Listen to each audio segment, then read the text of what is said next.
İran Azərbaycanla bütün sahələrdə strateji əlaqələrin olması üçün səy göstərəcək.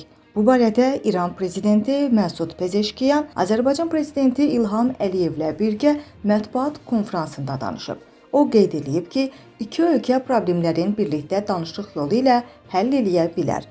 Bir-birimizin ərazi bütövlüyünə qarşılıqlı hörmətlə region ölkələri olaraq əlaqələri gücləndirə bilərik. Yollar və maliyyə kanalları aça bilərik. Bu yolla bir-birimizə kömək eləyərik. İstehsalçılarımız birgə çalışa bilərlər. Bizim aramızda başqalarının ixtilaf yaratmasına imkan verməməliyik, deyə Məsud Pezeşkiyan açıqlamasında bildirib. Qeyd eləyək ki, İran prezidenti Məsud Pezeşkiyan yaxın zamanda yenidən Azərbaycana səfər eləyəcəyi barədə də açıqlama verib. O qeyd eləyib ki, yaxın gələcəkdə qardaşımın yenidən qonağı olacağam. Burada mən özümü yad hiss eləmirəm. Hazırda İranda baş verən partlayışa görə çox qala bilmirəm, deyə İran prezidenti Azərbaycan prezidenti İlham Əliyevlə birgə mətbuat konfransında deyib.